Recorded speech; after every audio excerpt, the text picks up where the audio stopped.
The HMHS Nightingale was exactly what it claimed to be, a hospital ship. Sure, it had more sharp edges than your typical healing vessel, and yes, maybe the hull plating was a bit thicker than strictly necessary for civilian operations, but it was still just a hospital ship, the kind of ship that goes around the galaxy patching up whatever poor souls need medical attention. No questions asked. The fact that it could probably survive a direct hit from a small tactical nuke was, as Captain Maxwell Cooper liked to say, purely coincidental. Speaking of Captain Cooper, or Max as everyone except head nurse Regina Blackwood called him, he was currently standing on the bridge, sipping his third cup of coffee and wondering why the universe had such a twisted sense of humour. The former trauma surgeon had spent 20 years putting people back together in the worst conditions imaginable before taking command of the Nightingale. He'd seen things that would make a hardened space marine cry for their mother, and he'd fixed most of them with nothing but dental floss and determination. "Captain," First Officer Theo Parker called from his station, "we're receiving another distress signal from the Centauri sector. Looks like the civil war on Proxima B has taken another lovely turn for the worse." Max sighed into his coffee. "Define worse, Theo. Are we talking minor disagreement over local governance worse, or someone brought antimatter to a fist fight worse?" "The latter, sir, with a side order of experimental bioweapons." "Wonderful, just wonderful. Anyone else in range to handle it?" Theo's fingers danced across his holographic display. "The HMHS Pasteur is 3 sectors away dealing with a plague outbreak, and the Florence Nightingale II is still handling that nasty business with the crystal people who accidentally shattered themselves." "Right then." Max set down his coffee and straightened his white uniform jacket. "Alert Medical Bay 1 through 7 that we're about to get busy, and someone please wake up Nurse Blackwood." The bridge crew collectively winced. Regina "Reggie" Blackwood was the finest head nurse in the United Earth Medical Fleet, but her bedside manner made drill sergeants look cuddly. There was a running bet among the crew about whether her glare could actually sterilize medical equipment. So far, the evidence was inconclusive but concerning. "Already on it, sir," Theo replied, then paused.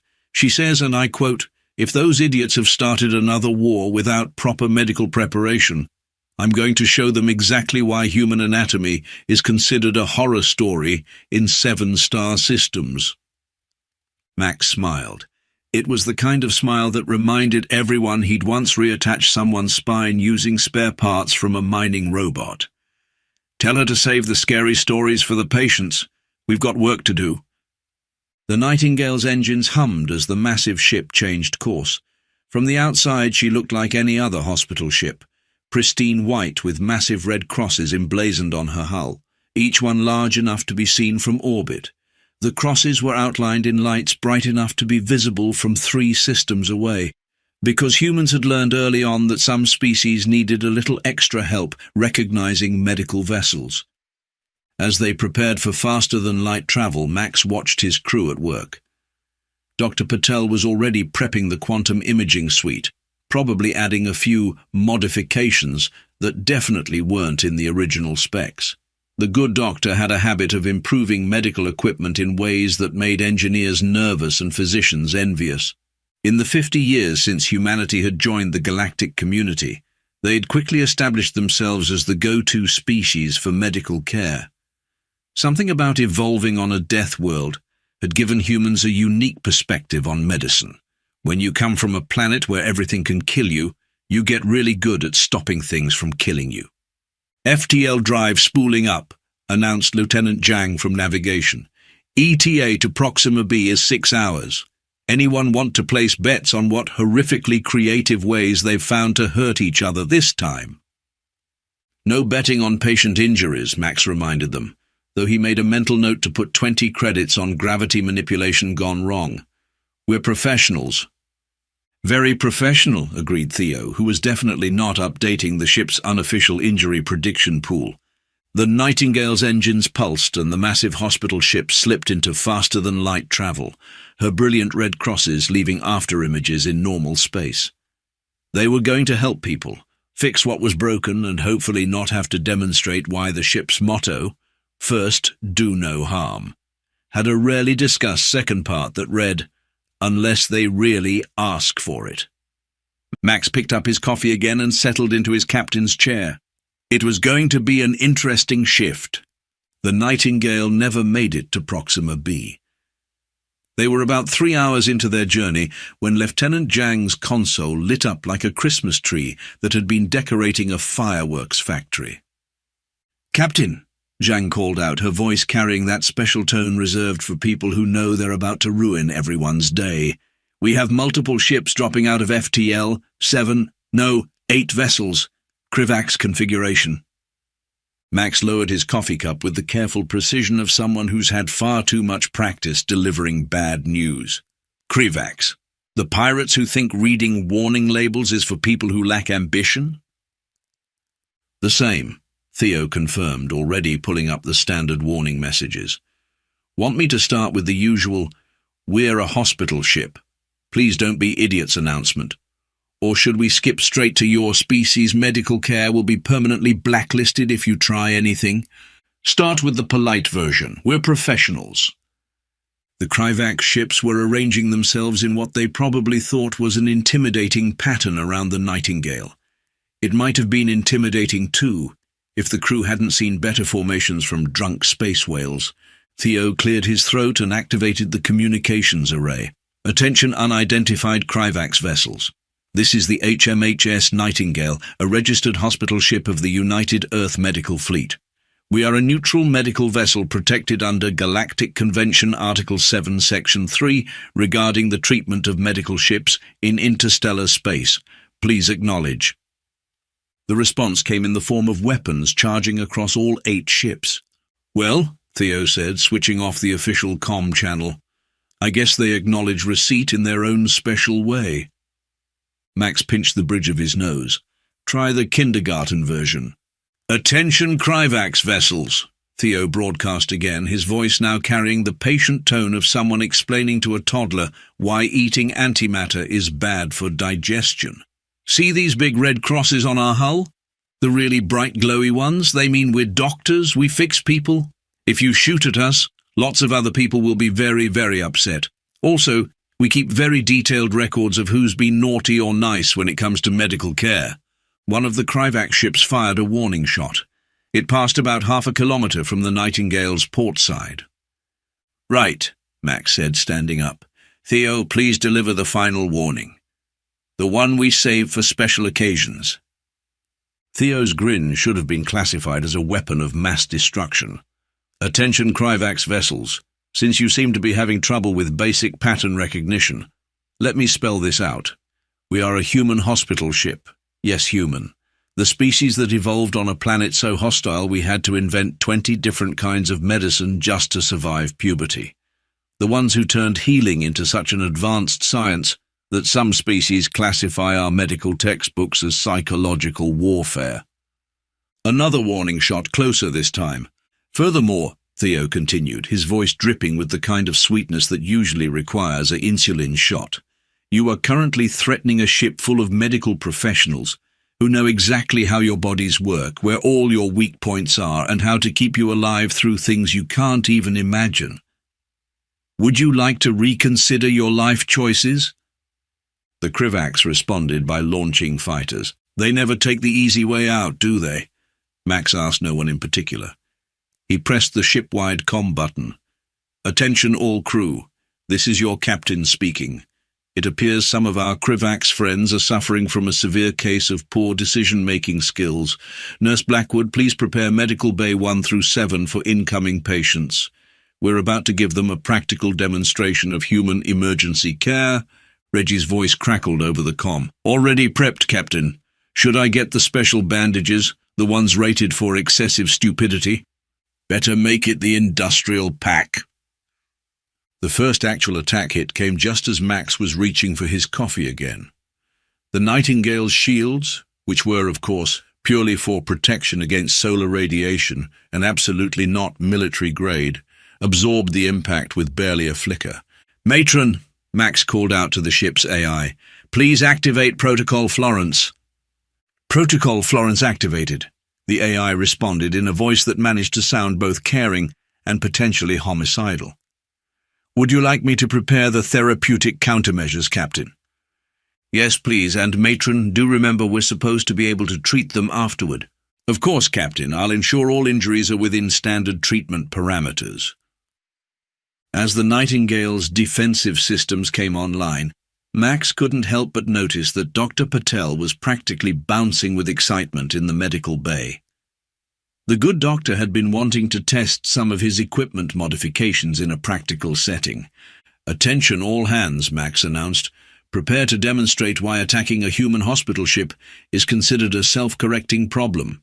And someone please make sure Dr. Patel doesn't get too creative with the MRI machine this time. The last thing we need is another temporal paradox in the medical bay." Protocol Florence, as it turned out, was named after Florence Nightingale for two very specific reasons. First, because she revolutionized medical care. Second, because she'd done it in the middle of a war zone while making military commanders cry. "Matron," Max called out as the Kryvax fighters made another pass, "please demonstrate to our guests why human medical equipment has so many warning labels." "With pleasure, Captain," the AI responded, "deploying therapeutic countermeasures. Would you like me to record their reactions for the medical database? Obviously, this could be educationally valuable." The Nightingale's first response came from the quantum imaging suite, where Dr. Patel had finally gotten permission to use his slightly modified MRI machine. The massive scanner, normally used for detailed internal imaging, hummed to life. Its magnetic field, now focused into a tight beam, reached out and gently plucked 3 Kryvax fighters from their attack vector. "Fascinating," Dr. Patel's voice came over the comm.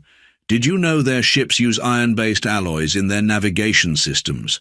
Most unfortunate. For them, I mean. For us, it's rather convenient."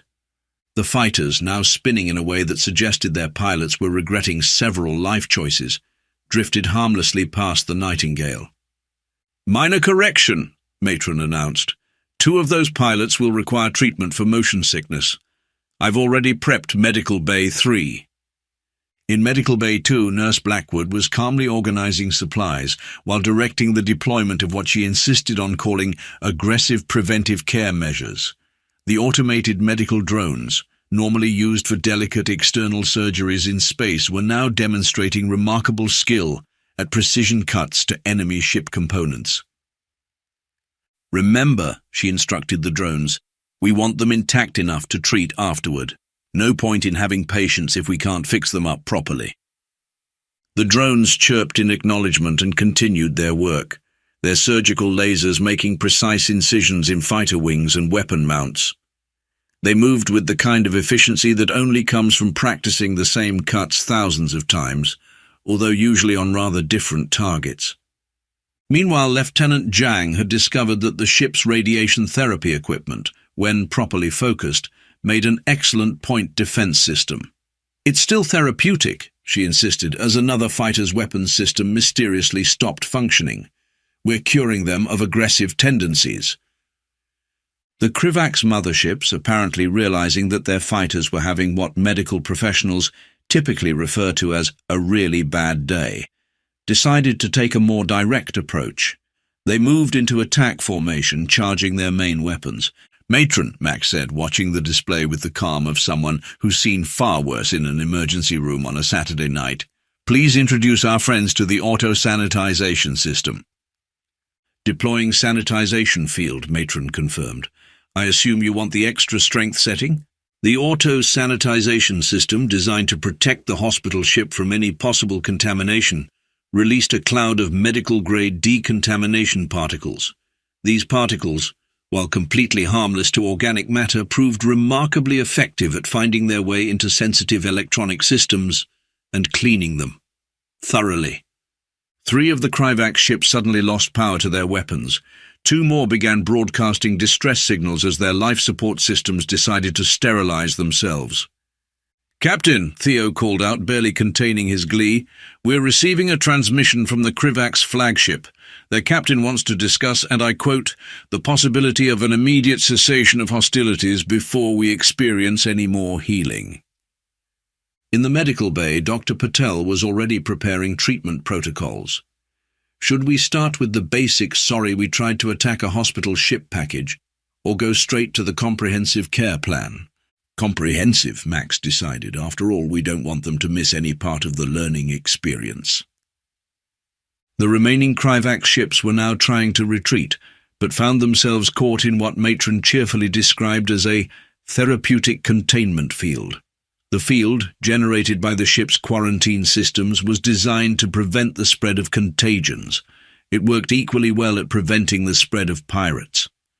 "Attention Krivax vessels," Max broadcast using his best bedside manner voice. "This is Captain Cooper. We'll begin accepting patients shortly. While you wait, please fill out these medical history forms. Pay special attention to the section about recent poor decision-making. We'll need it for our records." "Should I prepare the lecture on interstellar maritime law?" Theo asked. "I've added slides about the history of hospital ships, with pictures." "Make sure to include the case studies," Max replied, "especially the one about the Arcturus raiders. You know, the ones who had to attend mandatory medical ethics seminars for 6 months. As the Krivax ships hung motionless in space, their crews probably contemplating the series of decisions that had led them to this moment, the Nightingale's medical staff continued their preparations. They had, after all, sworn an oath to treat anyone in need of medical attention. The fact that they'd caused the need for medical attention was, as Captain Cooper would later write in his report, merely an unfortunate scheduling issue. Part 4. The escalation. The thing about medical professionals is that they spend years studying exactly how bodies work. All the little bits, all the systems, all the ways things can go wrong, and by extension, all the ways to make things go wrong. This knowledge transfers surprisingly well to starships, especially when you have a creative mindset and a slightly concerning enthusiasm for practical demonstrations. "Captain," Dr. Patel called from the medical bay, "I've made an interesting discovery about Krivax ship design. Did you know their life support systems are arranged remarkably similarly to their cardiovascular system? Same redundancies, same vulnerabilities." Max took a sip of his coffee, which had somehow remained at the perfect temperature throughout the entire incident. "I assume you're sharing this purely academic observation for medical documentation purposes?" "No, of course, Captain, though I should mention that the quarantine field's targeted pressure points appear to be causing their equivalent of hyperventilation." The Krivax flagship was indeed showing signs of distress, its engines pulsing in an irregular pattern that any first-year medical student would recognize as the ship equivalent of panic attacks. The fact that Dr. Patel had programmed the quarantine field to precisely mimic these symptoms was naturally, purely coincidental. "Matron," Max called out, "how are our patients doing?" "Current diagnosis suggests severe cases of regret, Captain. I'm detecting elevated stress levels across all ships, particularly after Nurse Blackwood began broadcasting her lecture on proper protocol for treating self-inflicted injuries." Nurse Blackwood's voice was currently echoing across all frequencies, delivering what she called her special presentation on medical ethics and consequences. 3 Krivax ships had already powered down completely, apparently preferring total shutdown to another slide about historical examples of poor decision-making in space combat. Meanwhile, Lieutenant Zhang had discovered that the ship's cellular regeneration arrays, when reversed, could create localized areas of accelerated entropy. She'd used this knowledge to age several weapon systems into retirement. "It's basically preventive geriatric care," she explained, as another weapon mount crumbled into space dust. The Nightingale's medical drones had moved on to what Dr. Patel called exploratory surgery, methodically dissecting the disabled fighters with their surgical lasers. They maintained perfect sterile technique throughout the process, which somehow made it even more terrifying. "Captain," Theo announced, "we're receiving transmissions from all remaining Krivax vessels. They're requesting immediate medical assistance for, let me see, acute equipment failure, severe systemic malfunctions, and a mysterious ship-wide plague of common sense." "How thoughtful of them to provide such a detailed symptom list," Max replied. "Matron, please begin triage procedures. Priority to the ships showing signs of learning their lesson. Analyzing behavioral patterns now, Captain. Should I include their attempted weapons fire in their medical history, or file it under pre-existing conditions? Both. Thoroughness is important in medical records. In Medical Bay 4, a team of nurses was preparing what they called attitude adjustment therapy. This primarily involved explaining to the soon-to-be patients exactly how many ways human medical professionals could ruin their day while staying completely within the bounds of their oath to do no harm. Remember, one nurse was saying as she organized various intimidating-looking instruments, technically, we're preventing them from harming others. It's preventive medicine. Dr. Patel had moved on to experimenting with the quantum imaging suite's more exotic functions. Fascinating, he muttered, watching as one Kryvax ship's artificial gravity reversed itself. It seems their artificial gravity generators are susceptible to quantum observation effects. Who knew watching something closely enough could make it malfunction so specifically? The remaining functional Kryvax ships were now trying to negotiate terms of surrender, but were having trouble keeping their communication systems online. This had nothing to do with the fact that Matron had diagnosed their comm arrays with acute electromagnetic laryngitis and prescribed a treatment of targeted static. "Should we tell them about the other hospital ships on the way?" Theo asked, watching as distant points of light appeared on the long-range sensors. The Pasteur and Florence Nightingale II diverted course as soon as they heard about our medical emergency. "Let's call it a teaching opportunity," Max decided. After all, the more medical professionals involved, the better the learning experience. The Kryvax flagship made one last attempt to break free of the quarantine field, only to discover that their engines had been temporarily paralyzed by what Dr. Patel was calling acute mechanical anxiety response. He'd already prepared a 200-slide presentation on the condition, complete with detailed anatomical diagrams of their propulsion systems. "Sir," Zhang reported from her station, "the Pasteur is requesting permission to demonstrate their new experimental treatment protocols. Apparently, they've been researching applications of targeted cellular regeneration in ship-to-ship scenarios." Max smiled. It was the kind of smile that reminded everyone why medical professionals aren't allowed to carry weapons in most jurisdictions. They simply don't need them. "Permission granted," he said. "After all, we wouldn't want to deprive our colleagues of valuable research opportunities." The Kryvax pirates were about to learn another important lesson about human medical ships. They operate under the buddy system, and they share research notes. The Galactic Council's emergency session regarding the Nightingale incident was notable for several reasons. First, it was the only time in recorded history that a medical report had to be classified as a tactical document. Second, it marked the first instance of aggressive healthcare being added to interstellar maritime law. And third, it was the first time anyone had ever seen a Kryvax representative apologize while still under the effects of what Dr. Patel had termed therapeutically induced humility. "Let me make sure I understand this correctly," the council chair, a dignified Aldebaranian, said while reviewing the incident report. "The Kryvax forces attacked a clearly marked hospital ship, ignored 3 warnings, and then received comprehensive medical care," Max supplied helpfully. He was standing at the podium in his pristine white uniform, looking every bit the professional starship captain, and not at all like someone who had recently orchestrated what some were calling the most polite beatdown in space combat history. "You call that medical care?" the Kryvax representative demanded, then immediately shrunk back as Nurse Blackwood shifted slightly in her seat among the Earth delegation. "Of course," Max replied with his best bedside manner smile. "Every action taken was in accordance with standard medical procedures. Matron, please display our treatment log." The AI's holographic display lit up, showing a meticulous medical record that somehow made disabling 8 warships sound like routine preventive care. "As you can see," Max continued, We began with non-invasive therapeutic interventions, progressed to targeted treatment when the initial response proved inadequate, and finally implemented a comprehensive care plan with the assistance of our colleagues from the Pasteur and Florence Nightingale too. The council chair squinted at the display. It says here you used an MRI machine as a tractor beam. A targeted magnetic therapy application, Dr. Patel corrected from his seat. The fact that it also prevented their ships from shooting at us was a beneficial side effect. I've prepared a 500-page paper on the medical applications of quantum-aligned magnetic fields in stress reduction among armed attackers. And what's this about aggressive sanitization protocols?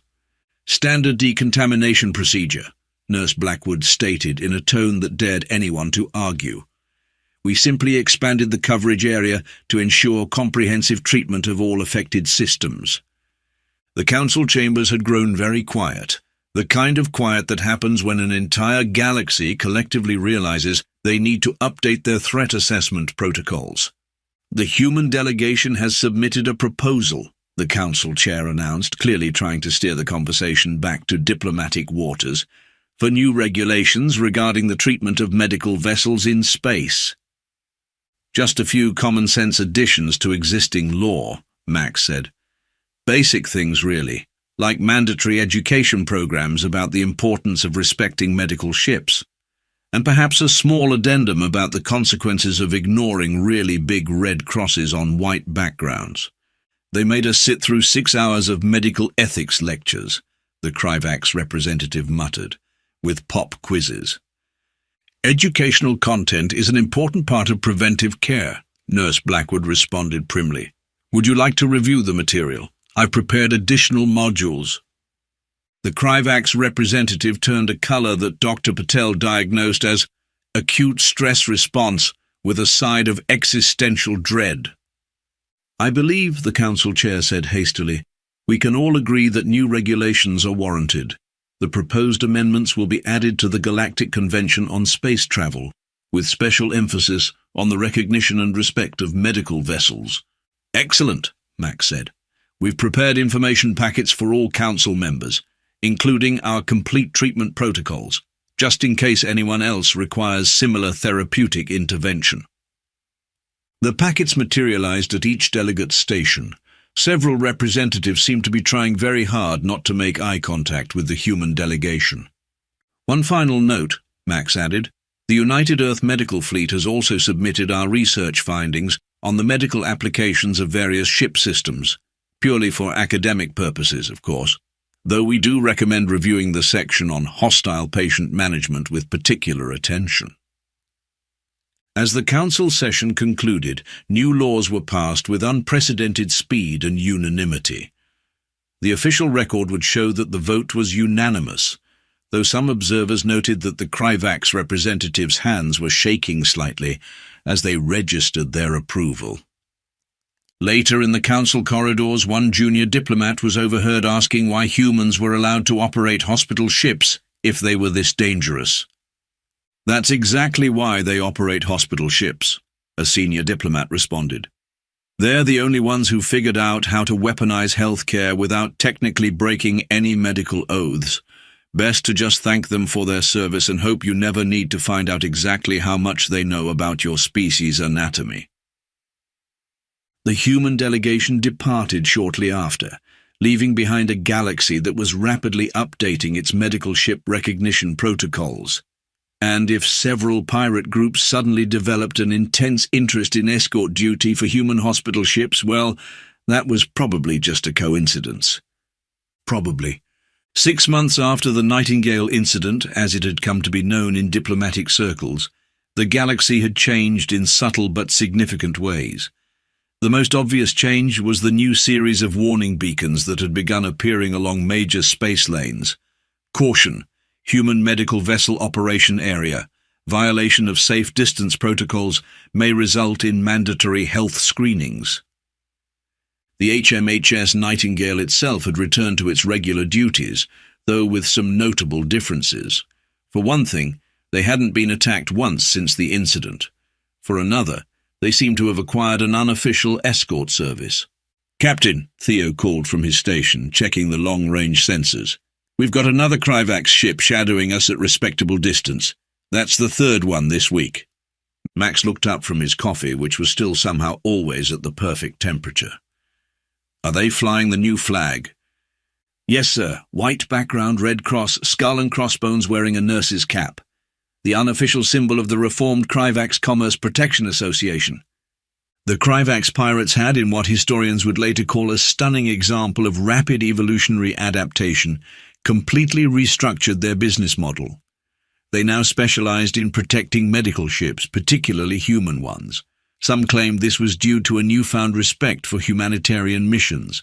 Others suggested it had more to do with Dr. Patel's lengthy presentation on preventive medicine in space combat scenarios.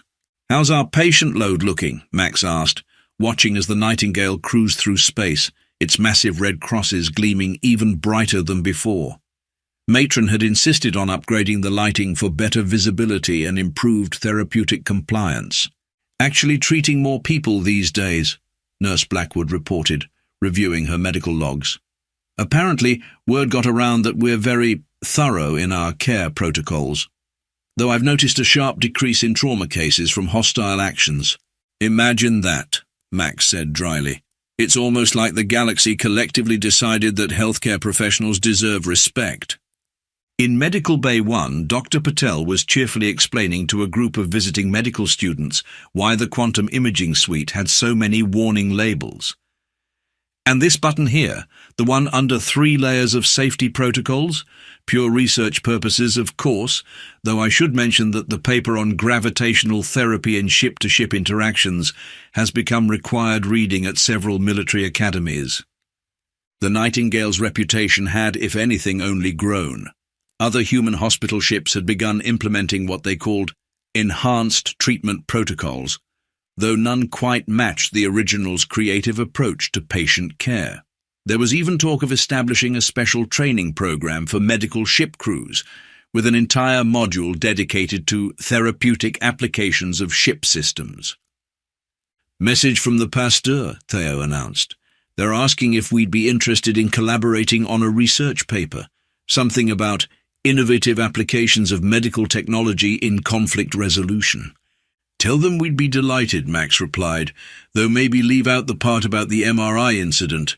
Some things are better left as practical demonstrations." The ship's AI had developed some interesting new protocols of her own. Matron now included behavioral modification potential in all her diagnostic scans just in case.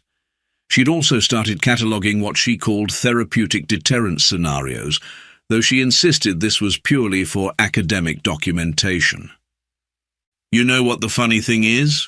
Theo mused, watching as another potential pirate ship took one look at their registry and made a rapid course correction away from the Nightingale. "We really are just a hospital ship. Everything we did was technically medical in nature." "Of course it was," Max agreed. "We're healthcare professionals. We just happen to be very, very good at our jobs." Lieutenant Zhang spoke up from navigation. "Sir, we're receiving a priority distress call. The Arcturus mining colony is reporting multiple casualties from a severe equipment malfunction." "Set course immediately," Max ordered, then activated the ship-wide comm. "Attention all crew, we have incoming patients. Standard treatment protocols only this time. They actually asked for our help." As the Nightingale changed course, its enormous red crosses blazing against the darkness of space, Max reflected on how things had changed. The galaxy had finally learned what every human child knew from their first doctor's visit. Medical professionals were some of the most caring, dedicated, and absolutely terrifying people in existence. "You know," he said to no one in particular, "I think the galaxy's finally starting to understand healthcare." "They'd better," Nurse Blackwood's voice came over the comm. "I'm not giving that lecture series again. The last batch of pirates cried during the ethics exam." The Nightingale continued on its mission, a beacon of healing and help throughout the galaxy. And if that help sometimes included teaching extremely pointed lessons about respecting medical ships, well, that was just part of the treatment plan. After all, as the ship's new unofficial motto stated, First, do no harm, unless they make us fill out the paperwork anyway.